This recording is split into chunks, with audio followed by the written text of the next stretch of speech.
반갑습니다. 오늘은 신앙고백서 19장 하나님의 율법에 대해서 살펴보겠습니다. 율법에 두 가지 극단이 있는데 하나는 율법주의고 하나는 무율법주의입니다. 율법주의는 율법을 잘 지키면 구원받는다. 또는 율법을 잘 지키면 은혜를 받는다. 율법을 잘 지키면 상급을 받는다는 것입니다. 율법의 행위를 통해서 하나님으로부터 뭔가를 얻어내려고 하는 것이 율법주의죠. 그런데 또 다른 극단은 무율법주의입니다. 무율법주의는 우리가 그리스도로 인해서 구원받았고 율법으로부터 자유를 얻었기 때문에 율법의 요구가 더 이상 우리에게는 효력이 없다는 것입니다. 우리는 19장을 배우기에 앞서서 율법주의와 무율법주의를 거부해야 합니다. 그러면 율법이 왜 우리에게 필요한가? 적어도 율법은 우리의 복된 삶, 우리의 행복한 삶을 위해서 필수적입니다. 그래서 시편 1편 1절에서 2절 말씀에 보면 복 있는 사람은 악인들의 꾀를 따르지 아니하며 죄인들의 길에 서지 아니하며 오만한 자들의 자리에 앉지 아니하고 오직 여호와의 율법을 즐거워하여 그의 율법을 주야로 묵상하는도다. 그러니까 율법은 성도들의 즐거움과 행복을 위해서 필수적이다 하는 것입니다. 이것을 염두에 두고 오늘 신앙고백서를 살펴보겠습니다. 1항을 살펴보겠습니다. 1항은 행위 언약으로서의 율법에 대해서 가르침을 주고 있습니다. 먼저 생각할 것은 율법이 뭔가? 그래서 문자적으로 법이라는 뜻입니다. 신앙고백서에 따르면 하나님께서 아담에게 한 법을 주셨는데 그 법이 뭘까요? 특별한 명령과 도덕법입니다. 특별한 명령은 무엇일까요? 특별한 명령은 선악과를 먹지 말라는 것이겠죠? 도덕법은 무엇일까요? 마음에 새긴 법입니다. 흔히 양심법이라고도 하죠. 그래서 로마서 2장 14절에서 15절 말씀에 보면 이런 이들은 그 양심이 증거가 되어 그 생각들이 서로 혹은 고발하며 혹은 변명하여 그 마음에 새긴 율법의 행위를 나타내느니라 이렇게 말씀합니다. 그리고 앞서서 우리가 살펴보았듯이 신앙고백서 4장 2항에 따르면 하나님께서 사람에게 법을 주셨는데 마음에 쓰인 하나님의 법이라고 했습니다. 즉 하나님께서 아담에게 주신 법은 특별한 명령과 도덕법 이 두 가지이죠. 그런데 하나님은 법을 주셨는데 행위 언약으로서 이 법을 주셨습니다. 여기서 우리가 언약이 무엇인가를 한번 생각해야 되는데 언약은 하나님께서 인간과 교제하는 방식입니다. 신앙고백서 7장 1절에 보면 하나님과 피조물 사이의 간격이 너무 크기 때문에 하나님 편에서의 자발적인 겸하가 없으면 우리는 하나님으로부터 복락이나 보상과 같은 은혜를 누릴 수 없다 이렇게 가르칩니다. 하나님의 자발적인 겸하가 있었습니다.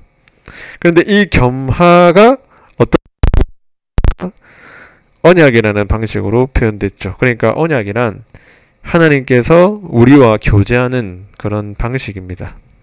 그러니까 하나님은 이 언약을 통해서 우리에게 법을 주셨습니다. 그것은 곧 우리와 교제하기를 원하신다 이런 뜻이죠.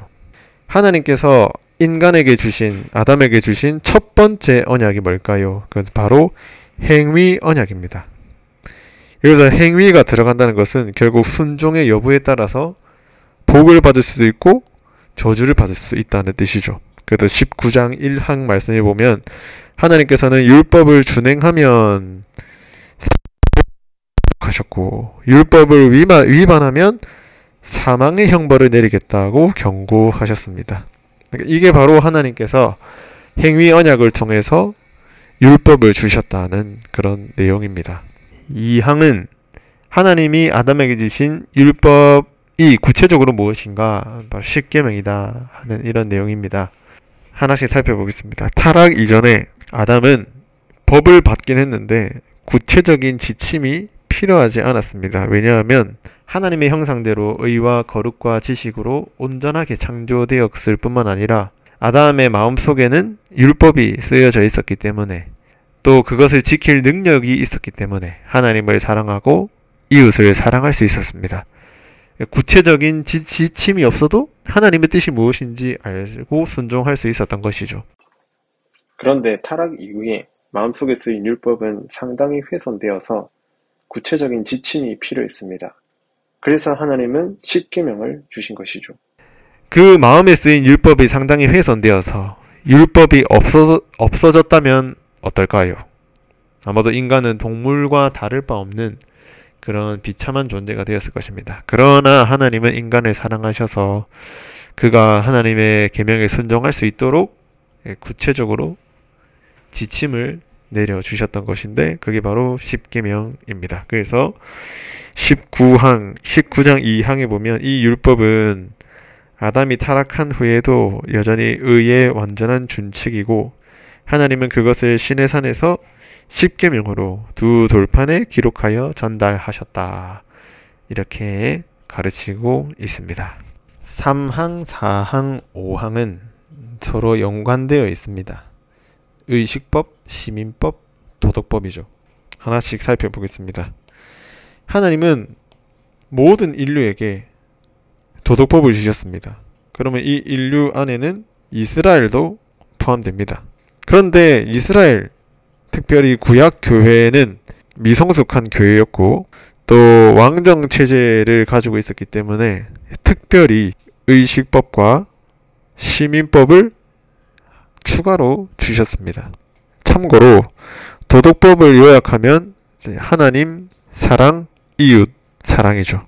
하나님 사랑의 구체적인 법이 의식법이고, 이웃 사랑의 구체적인 법이 시민법이라고 생각하면 되겠습니다. 아무튼 이스라엘이 미성숙했기 때문에 하나님은 도덕법뿐만 아니라 의식법과 시민법을 추가로 주셨다. 이 사실을 염두에 두고 하나씩 살펴보겠습니다. 먼저 3항 의식법입니다. 의식법이 무엇인가? 의식법은 하나님을 예배하는 방법, 즉 하나님을 사랑하는 방법에 대해서 규정하고 있습니다. 그리스도께서 오시기 전에, 그러니까 그리스도께서 오시기 전 적어도 구약의 성도들이 하나님을 예배하는 방법을 규정하는 것이 의식법입니다. 의식법, 가장 기본적으로 성전 또는 성막을 우리가 생각해 볼 수 있는데, 그 의식들은 모두 오실 그리스도의 은혜와 사역들을 예표하고 있습니다. 실체가 오셨기 때문에 더 이상 의식법은 효력이 없고 이제 폐지되게 된 것입니다. 그러니까 오늘 우리들에게는 의식법은 효력이 없습니다. 골로새서 2장 14절 16절 말씀을 읽어보겠습니다. 우리를 거스르고 불리하게 하는 법조문으로 쓴 증서를 지우시고 제하여 버리사 십자가에 못 박으시고, 그러므로 먹고 마시는 것과 절기나 초하루나 안식일을 이유로 누구든지 너희를 비판하지 못하게 하라. 이런 것들은 다 이스라엘의 의식법에 속하는데, 이것들이 오늘 우리에게는 효력이 없다는 뜻입니다. 왜냐? 예수님이 오셨기 때문에, 실체가 왔기 때문에 폐지되었다는 것이죠. 4항은 시민법입니다. 시민법은 이스라엘 국가에 주어진 그런 사법적인 법입니다. 근데 그 구약 교회 또 이스라엘 국가의 구성원은 유대인이고, 그들의 통치 방식은 이제 왕정이긴 한데 이제 신정 체제였죠. 그래서 신약 시대의 교회, 오늘 우리들에게 적용하는 것은 불가능합니다. 구성원도 다르고 정치 체제도 다르기 때문이죠. 그래서 오늘 우리에게는 효력이 없고 폐지되었습니다. 단 시민법의 일반적 공정성은 도덕법에 포함되기 때문에 여전히 우리에게 유효합니다. 의식법과 시민법, 이 두 가지의 한계를 제대로 이해하지 않을 때 여러 가지 문제가 발생하게 됩니다. 예를 들면 하나님의 교회는 오늘날에도 구약의 유월절을 포함한 구약의 많은 절기들을 지켜야 된다고 주장하고 그렇게 하고 있습니다. 이제 6항은 율법이 주는 유익이 무엇인가 하는 것입니다. 율법의 유익. 디모데전서 1장 8절을 보면 그러나 율법은 사람이 그것을 적법하게 맞으면 선한 것임을 우리는 아노라. 율법을 적법하게 쓰면 선한 것이다. 그럼 그 선한 유익이 무엇인가를 살펴보겠습니다. 율법의 유익을 살펴보려면 이제 율법의 세 가지 용법을 알고 있어야 됩니다. 제1용법은 교육적 용법이고, 제2용법은 시민적 용법, 제3용법은 규범적 용법입니다. 이 세 가지는 반드시 알고 있어야 우리가 율법을 이해할 때 유익합니다. 제1용법부터 살펴보겠습니다. 제1용법은 교육적 용법이죠. 그럼 무엇을 교육하느냐? 율법을 지킬 수 없고 율법 앞에서 무능하다는 것을 깨닫게 합니다. 그러니까 우리가 죄인인 것을 교육시키죠. 그럼 죄인인 것을 깨달으면 어디로 나아가야 됩니까? 그리스도께로 나아가게 되죠. 그러니까 제1용법은 율법을 통해서 우리 죄를 깨닫고 예수 그리스도 앞에 나아가도록 하는 목적을 가지고 있습니다. 율법으로 말미암지 않고는 내가 죄를 알지 못하였으니, 그러니까 우리가 죄를 알기 위해서는 뭘 알아야 합니까? 율법을 알아야 됩니다. 율법이 탐내지 말라 하지 아니하였더라면 내가 탐심을 알지 못하였으리라. 그런데 죄를 깨닫는 데서 그치는 게 아니라 죄를 깨닫고 누구에게로 우리를 인도합니까? 갈라디아서 3장 24절에 이같이 율법이 우리를 그리스도께로 인도하는 초등교사가 된다. 이전 버전에는 몽학선생이라 이렇게 번역을 했는데, 아무튼 간에 율법의 1용법은 교육적 용법이고, 죄를 깨닫고 우리가 죄인임을 알게 하여서 예수 그리스도께로 인도한다는 것입니다. 그럼 우리가 율법을 이해할 때 1용도에 따르면 우리가 어떤 유익을 얻을 수 있을까요? 나는 죄인이고 난 죄인이기 때문에 예수님께 나아가야 한다. 이거를 알게 합니다.